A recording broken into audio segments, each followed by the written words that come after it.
Cuando la vida se pone difícil, nuestro primer instinto no es buscar a Dios, es salvarnos a nosotros mismos. En el pánico decidimos rápido y lo que parece una salida termina siendo una trampa. Huimos de un problema y terminamos en uno peor. Hermano, puedes huir de Dios, pero no puedes escapar de las consecuencias. Hoy vamos a ver una familia que hizo exactamente eso y lo que Dios está haciendo, aun cuando nuestras decisiones nos llevan a la ruina. Hablemos de esto hoy.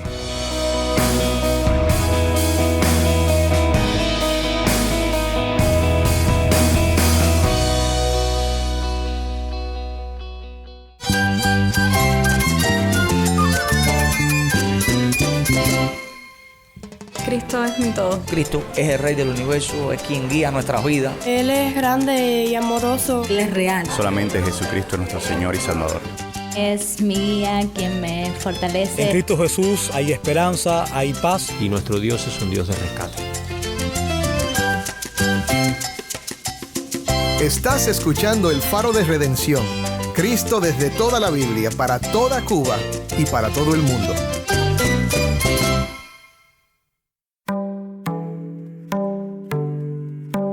Hola, soy el pastor Dani Rojas, el director y locutor del Faro de Redención. Gracias por acompañarme hoy. Hoy comenzamos una nueva serie titulada Ruth y la Redención. Ruth es una historia sencilla en apariencia, pero profundamente cargada de significado redentor. A través del dolor, las decisiones humanas y las aparentes ironías de la vida, vamos a ver cómo Dios está obrando un plan mayor, uno que apunta más allá de Ruth y Noemí hacia Cristo, el verdadero cumplimiento de toda esperanza. En nuestro estudio de hoy, vamos a ver cómo, aun cuando todo parece ir en la dirección equivocada, hay una mano invisible guiando cada detalle con precisión. Y al final quedará una pregunta inevitable. ¿Qué está haciendo Dios en medio de nuestras propias decisiones cuando parecen alejarnos de Él? Si tienes una Biblia, busca Ruth capítulo 1, versículo 1 y quédate conmigo para ver a Cristo en su palabra.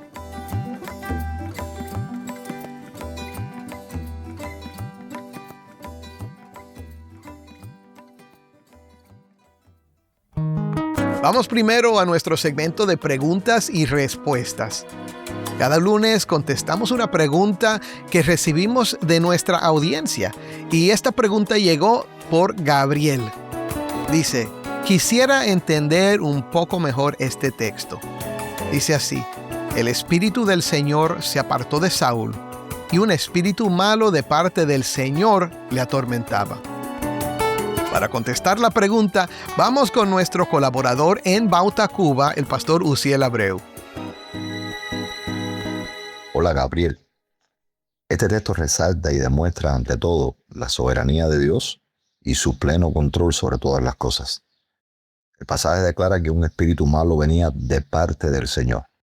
Es decir, podemos ver claramente que Dios no es pasivo aquí ni simplemente permisivo.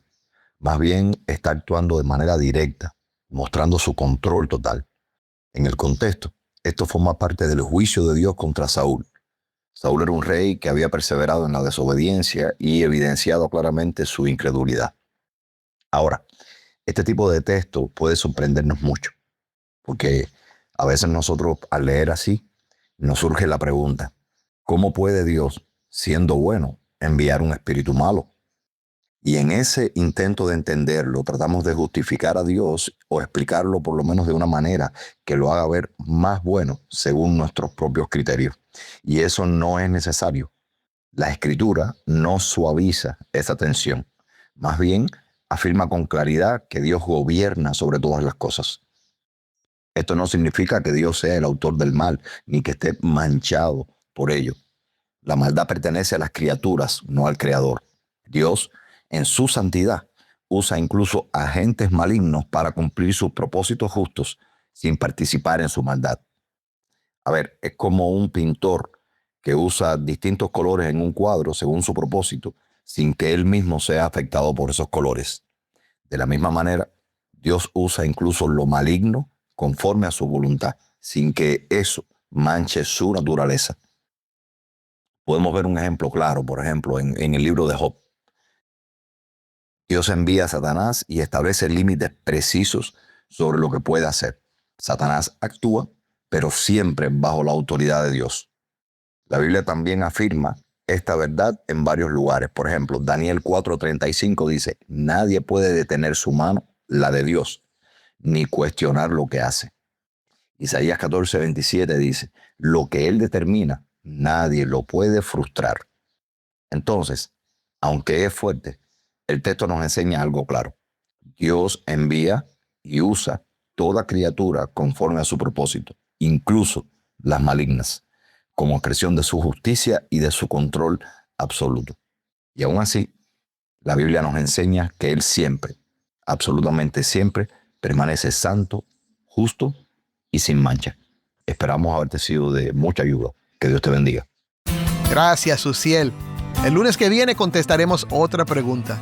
Si tienes algo que quieres saber acerca de la Biblia, la teología o la vida cristiana, puedes enviar tu pregunta por Instagram, Facebook o nuestros canales de Telegram y WhatsApp. Y también por WhatsApp al número 1-909-237-8762. Y grábala para oír esa pregunta en tu voz.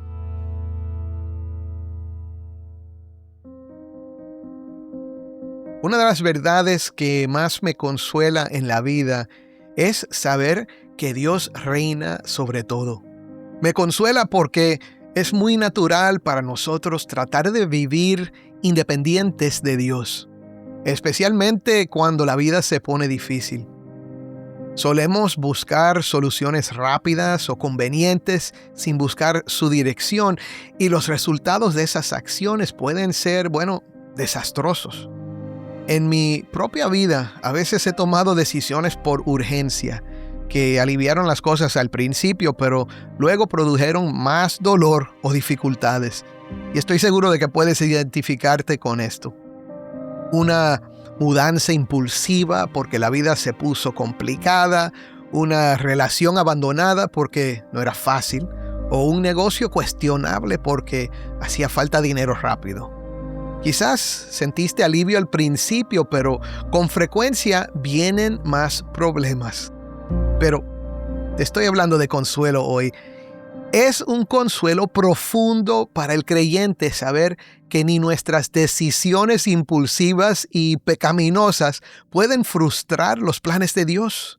Nuestro Señor reina con sabiduría, poder y autoridad absoluta sobre todas las circunstancias de la vida, e incluso usa nuestros errores para redimir nuestra historia y para llevar a cabo su plan. Y gloria a Dios por eso, ¿verdad? Esto no es nada nuevo. Ya pasó antes. Esa misma realidad, la de un Dios que reina incluso sobre nuestros intentos de independencia, es la que brilla con fuerza en la historia que vamos a comenzar hoy. Tal como un diamante puesto sobre un paño de terciopelo oscuro, brilla con más intensidad y hermosura. La redención que descubrimos en el libro de Ruth resplandece con una fuerza especial debido a la oscuridad del momento histórico en que se ubica. Se desarrolla en los días oscuros en los que gobernaban los jueces, una época de caos espiritual donde cada uno hacía lo que le parecía bien ante sus propios ojos. Sin embargo, en medio de la rebelión de Israel, el Dios del pacto ya estaba tejiendo en silencio su plan de redención. Abre conmigo tu Biblia al capítulo 1 de Ruth y vamos a leer los primeros 5 versículos de este hermoso libro. Dice así: Aconteció que en los días en que gobernaban los jueces hubo hambre en el país. Y un hombre de Belén de Judá fue a residir en los campos de Moab con su mujer y sus 2 hijos. Aquel hombre se llamaba Elimelech y su mujer se llamaba Noemí. Los nombres de sus 2 hijos eran Malón y Kelión, efrateos de Belén de Judá. Llegaron a los campos de Moab y allí se quedaron. Y murió Elimelech, marido de Noemí, y quedó ella con sus 2 hijos. Ellos se casaron con mujeres moabitas. El nombre de una era Orfa y el nombre de la otra Ruth. Y vivieron allí unos 10 años. Murieron también los dos, Malón y Kelión, y la mujer quedó privada de sus 2 hijos y de su marido. Otra vez, esto fue Ruth 1 del 1 al 5. Este pasaje inicial está cargado de una ironía tremenda y de una tragedia punzante. Al estudiar estos versículos, vamos a ver cómo estas ironías oscuras que representan las tragedias de la familia de Noemí son precisamente las que nos llevan de la mano hacia la redención que más tarde encontraría su plenitud en Cristo Jesús. Y aquí comienza la ironía. Podemos decir, sin exagerar, que Ruth es tanto un relato histórico fiel como una obra literaria de primera clase.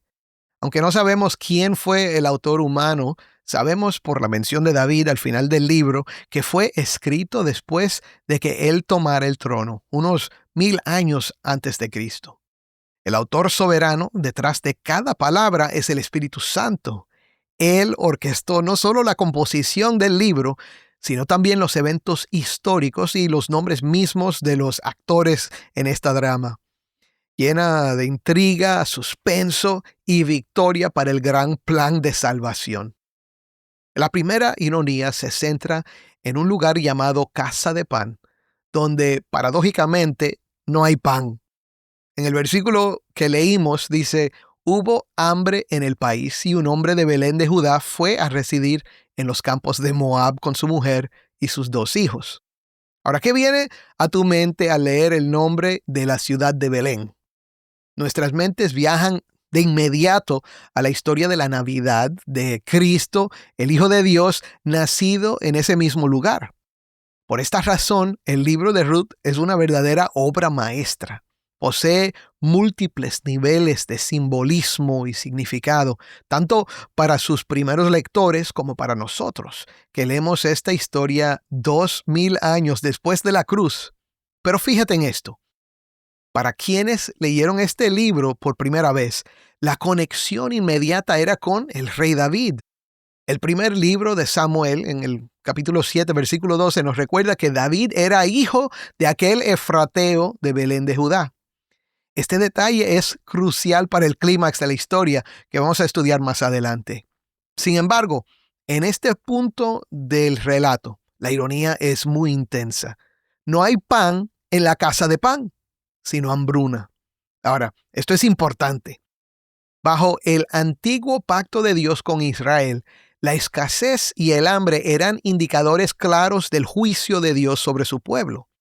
En Levítico 26, 18 al 20, el Señor advirtió: y si aún con todas estas cosas no me obedecen, entonces los castigaré 7 veces más por sus pecados. También quebrantaré el orgullo de su poderío y haré sus cielos como hierro y su tierra como bronce. Y sus fuerzas se consumirán en vano, porque su tierra no dará su producto y los árboles de la tierra no darán su fruto.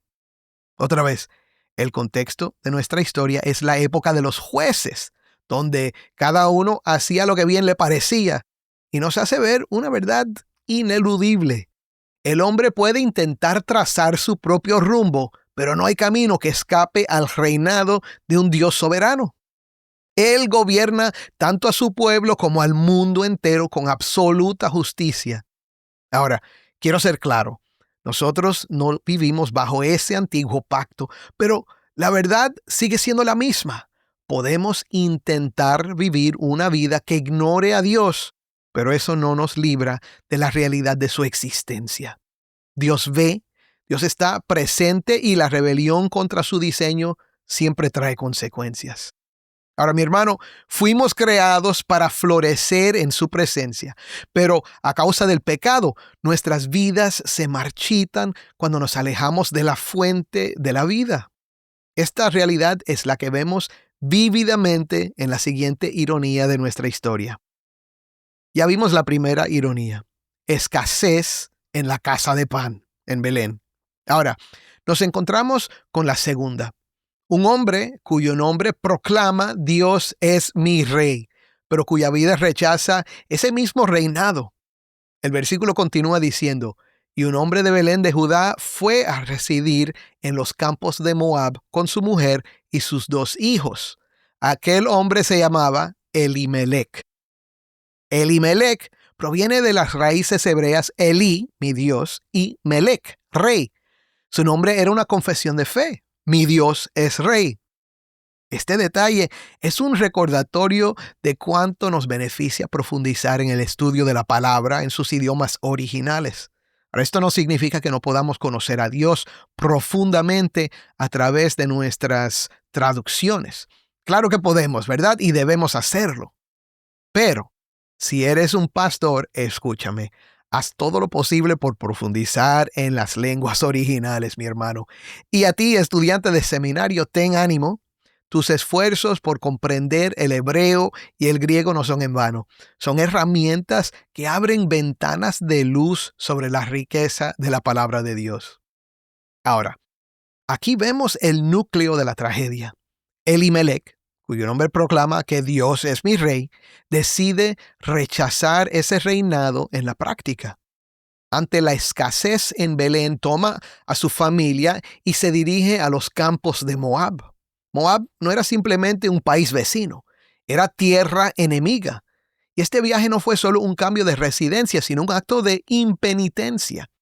Lo que Elimelec debió haber hecho, lo que el pacto exigía, era clamar a Dios, arrepentirse de haber vivido como si Dios no fuera rey y llamar a sus compatriotas a hacer lo mismo. Sin embargo, Elimelec elige rechazar sus responsabilidades como miembro del pueblo del pacto. Prefiere buscar satisfacción y sustento fuera de Israel, lejos del Dios del pacto. Fue un rechazo deliberado de Dios cuando lo que se necesitaba era arrepentimiento. Permíteme preguntarte aquí, ¿estás huyendo de Dios? En medio de las tormentas de la vida, o en medio de esa hambruna espiritual que todos experimentamos cuando no doblamos las rodillas ante el Señor, ¿estás huyendo cada vez más lejos? Por causa de nuestro pecado, todos tenemos la tendencia de buscar fuera de Dios aquello que solo Dios nos puede dar. Y Él ya nos ha dado lo que necesitamos. Cristo mismo lo declaró en Juan 6, 50 al 51. Este es el pan que desciende del cielo, para que el que coma de él no muera.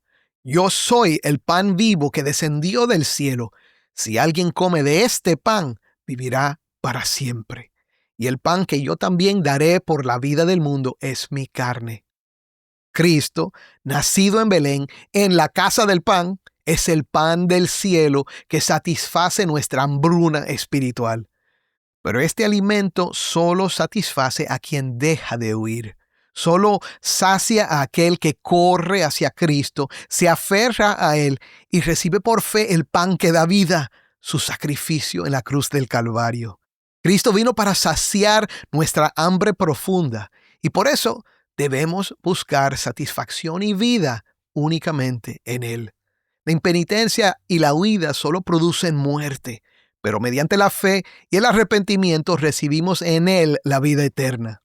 Ahora, todo aquel que persiste en su impenitencia termina cayendo preso de la realidad que ilustra la tercera ironía de nuestra historia, la ruina total. Ya hemos visto escasez en la casa de pan y al hombre llamado Dios es mi rey rechazando ese reinado. Ahora, en tercer lugar, nos encontramos con 2 hijos cuyos nombres significan enfermedad y destrucción. Son el vivo retrato de la recompensa por una vida de espaldas a Dios.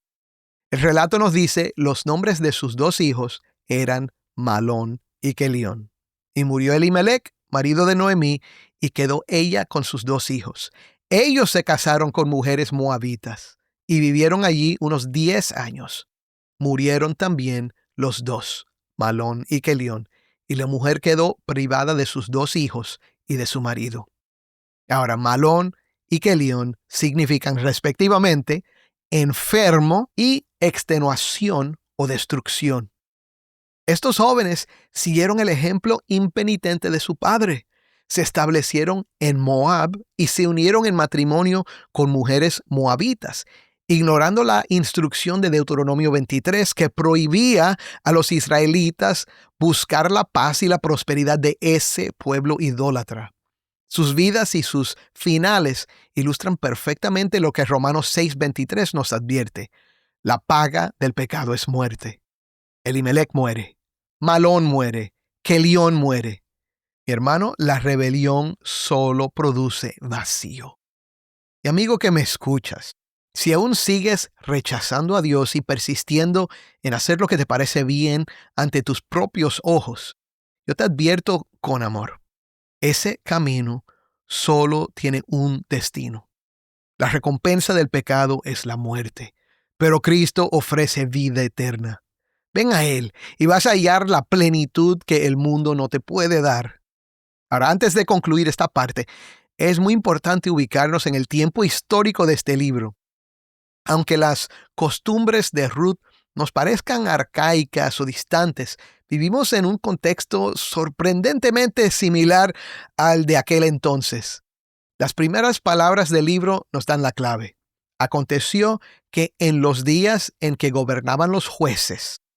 ¿Por qué es esto tan significativo?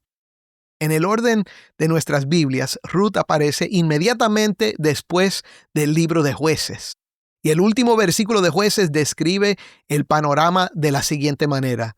Dice, en esos días no había rey en Israel. Cada uno hacía lo que le parecía bien ante sus propios ojos.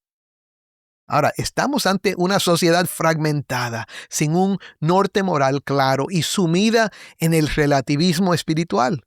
Un escenario que, aunque ocurrió hace 3 milenios, se siente muy parecido al nuestro. Cada uno hacía lo que bien le parecía. Hermanos, si somos honestos, así vive nuestra cultura hoy. No piensa que hay un Dios que está dirigiendo todo, el autor de la historia que está llevando a cabo sus propósitos. La filosofía predominante de nuestros tiempos a menudo se llama el posmodernismo y resuena con fuerza con el caos de los días de los jueces. En esencia, esta mentalidad sostiene que no existe una verdad absoluta ni una gran historia unificadora que nos dé sentido a todos. Mira lo que dice el pastor y profesor Dean Ulrich acerca de esto. La existencia de un dramaturgo divino y trascendente socava el compromiso posmoderno con una moralidad y un significado definidos por el individuo o por la comunidad. Ninguna historia tiene privilegio sobre otra, porque si lo tuviera, habría una voz objetiva y autoritativa a la cual todas las demás voces deberían someterse. Mira la pregunta que Ulrich entonces plantea. ¿Será viable la solución posmoderna de que cada uno o cada comunidad haga lo que le parezca bien ante sus propios ojos? Aquellos que hemos recobrado la vista espiritual por medio del Evangelio, podemos ver la respuesta desde la primera escena del libro de Ruth hasta su última página. Y aquí es donde esto deja de ser historia antigua y se vuelve tu historia. Contrario a lo que nuestra cultura afirma, sí existe un dramaturgo divino. El autor de la historia tiene el control. Sí existe un Dios soberano que, aunque no lo veas o no lo reconozcas, está obrando activamente juicio y redención. Y mi oración es que hoy tú puedas reconocerlo y recibirlo. Este primer pasaje que hemos estudiado es oscuro y difícil de asimilar porque nos presenta la tragedia de una vida privada de la presencia de Dios. Sin embargo, este es precisamente el escenario que prepara el terreno para un drama impresionante de rescate. Una redención que puede ser tuya hoy mismo mediante la fe en Cristo Jesús. Si eres creyente, hoy te invito a descansar en esta verdad. Tu Dios reina. Aunque todavía luchamos con esa vieja tendencia de actuar de manera independiente a Él, podemos confiar en que todas las cosas obran para nuestro bien, incluso nuestros errores.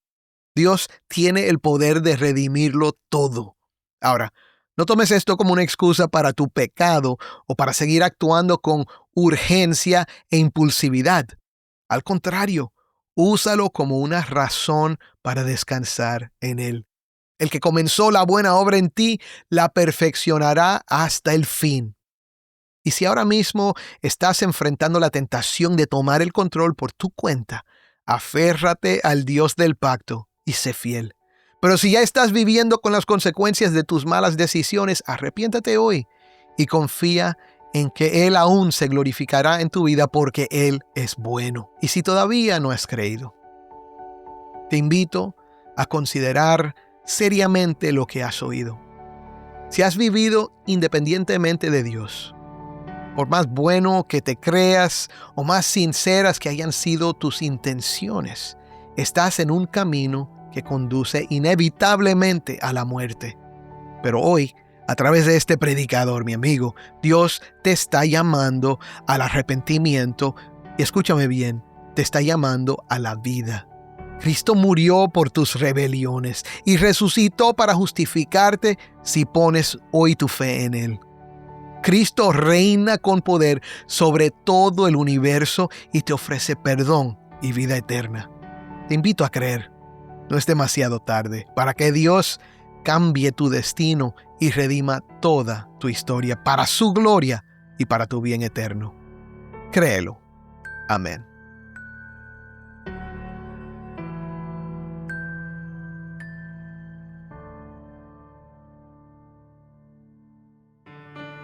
Soy el pastor Dani Rojas y esto es El Faro de Redención.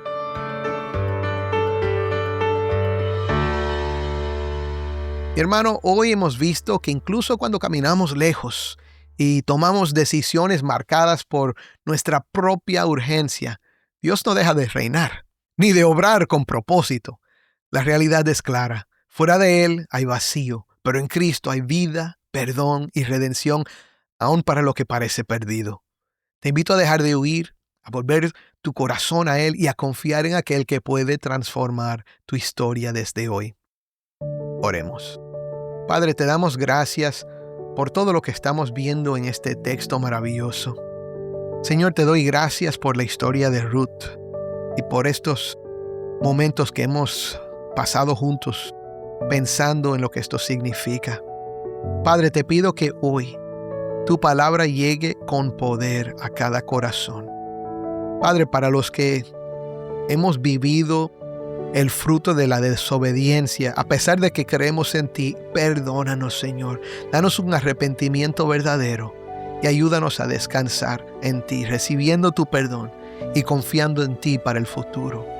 Y Padre, para aquel que todavía no ha puesto su fe en Jesucristo, te pido que hoy tú abras su corazón y los ojos de su entendimiento para que puedan ver a Cristo como su única esperanza. Y te pido, Señor, que tú seas glorificado en nuestras vidas. En su nombre oramos. Amén. Mi hermano, si este episodio te ha bendecido, envíanos un mensaje por WhatsApp al número 1-909-237-8762. De nuevo, 1-909-237-8762.